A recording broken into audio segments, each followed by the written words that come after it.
anal que foi para a Lua. Só que a Terra era azul, mas não disse. Quando o príncipe Dom Henrique, um príncipe meio doidão, belo, vivia vestindo o manto de Cristo, esse homem estranho, filho da Idade Média, inesperadamente, se converte no tecnólogo mais avançado. Numa praia portuguesa ajeita as coisas para montar navios que não existiam.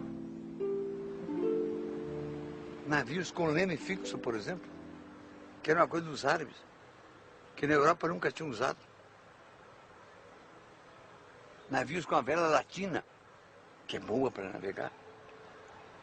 E navios em que ele aprendeu com os chineses e os árabes a pôr bússola, a pôr astrolábio. Com esse navio montado, foi possível enfrentar o Mar Grosso, o Atlântico, para chegar aqui. Esse navio, essa criação, é mais importante que o anal dessas espaciais. Na hora dos descobrimentos, Portugal estava na vanguarda dos povos. Suas características contrastavam com tudo que se via pela Europa. A começar pela precocidade do seu surgimento como nação, a primeira do mundo. Como é que se explica que um povo português e espanhol se expandem e criam a primeira civilização mundial? Isto, os romanos invadem a península. Os soldados romanos desembarcaram na Península Ibérica. Comeram os povos que tinham lá antes. Não é comeram antropofagicamente, não. Comeram na alma. Substituindo sua língua pelo latim. Um latim porco, um latim sujo, um latim impuro, que resultou ser espanhol e português. Com a onda bárbara, visigodos, alanos, suevos dominaram a península até que os árabes invadiram a península. Europeus se orgulham muito de serem herdeiros da cultura latina e grega. Mentira! Foram os árabes que ensinaram a eles. Os árabes é que sabiam. E tinham os textos de Aristóteles, de Platão. Os árabes que tinham, por exemplo, número, esse algarismo arábico, que a gente usa. E que aí, por 1300 e pouco, através de Portugal, ensinaram a Europa a fazer conta. Até então, fazia conta com algarismo romano. Você já imaginou? Aquele pauzinho? Pauzinho 37 multiplicado por pauzinho 24. Ninguém é capaz de fazer essa conta. Agora, com o algarismo arábico era outra coisa. O vinho d'água, o algodão, o bicho da seda, a laranjeira, a cana-de-açúcar, o azulejo, a telha mourisca, o muxarabi, a varanda, o gosto pelo açúcar, a doçaria, o gosto pelo asseio, água, claridade, o pandeiro. O Moro viajou para o Brasil na memória do colonizador e ficou. Até hoje sentimos sua presença. Ao visitar agora a Turquia, com grande surpresa, eu descobri que a essência da paisagem de mais de metade de Portugal é de origem moura. Isso mudou por completo minha ideia da história do Brasil e do povo brasileiro. Nós somos mozárabes porque somos portugueses. Tanto quanto do contato com os mouros, resultaram da convivência com os judeus traços inconfundíveis sobre os portugueses colonizadores do Brasil. Sobre sua vida econômica, social e política, sobre seu caráter. A partir de Portucale, que era um condado, chamado Condado Portucalense, uma realidade nova começou a se criar. Uma língua nova começou a se constituir. E a preocupação desse povo foi a criação de uma nação que foi se formando a partir de duas grandes ações.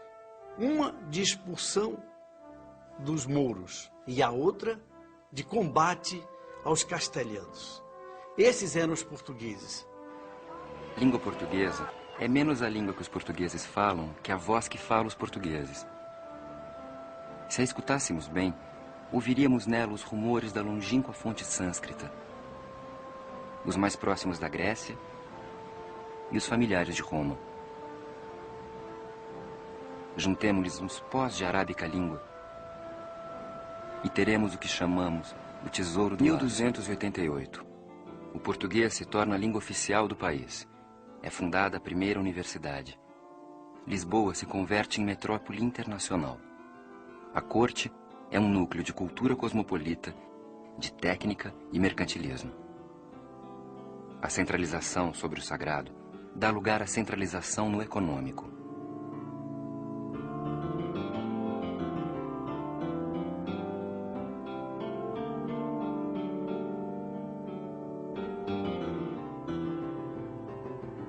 Acresce ainda que esses Lusíadas eram atiçados pela mais viva vontade de aventura, por uma ambição tremenda de enricar e por uma curiosidade científica e um pendor experimentalista sem paralelo.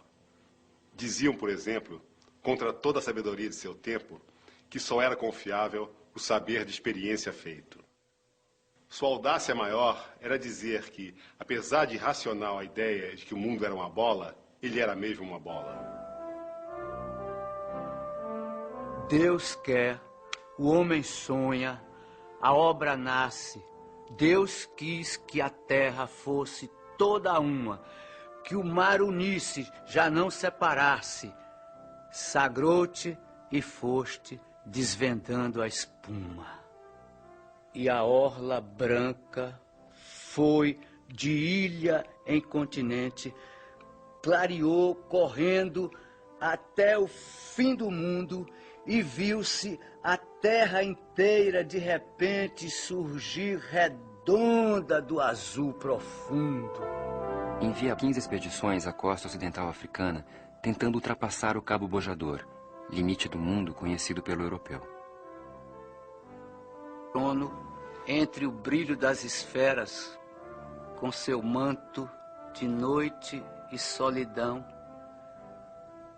tem aos pés o mar novo e as mortas eras, o único imperador que tem, deveras, o globo mundo em sua mão. O infante morre em 1460, mas a aventura marítima em busca de terras, povos a conquistar e riquezas não para. Serra Leoa, Príncipe, São Tomé, São Jorge da Mina, Rio Zaire, Baía de São Brás e, em 1488, o Cabo da Boa Esperança. Desvenda-se então o Mar Índico, Sofala, Mombaça, Melinde. Os portugueses estabelecem feitorias, escravizam negros e criam empresas produtoras de gêneros tropicais. Cessem do sábio grego e do troiano as navegações grandes que fizeram. Cale-se de Alexandre e de Trajano a fama das vitórias que tiveram, que eu canto peito ilustre lusitano a quem Netuno e Marte obedeceram. Mente, em 1498, Vasco da Gama alcança Calicut, a Índia. Mundos se revelam. No Brasil de índios e negros, a obra colonial de Portugal foi também radical. Seu produto verdadeiro não foram os ouros buscados e achados, nem as mercadorias produzidas e exportadas, nem mesmo que tantas riquezas permitiram erguer no velho mundo. Seu produto real foi um povo-nação. Preciso a gente reconhecer de que há um preconceito no país muito grande pelo fato do Brasil ter sido gerado pela cultura portuguesa. Então, do que nós estamos falando aqui é que o Brasil é filho de uma sofisticadíssima imaginação e de uma sofisticadíssima criação mental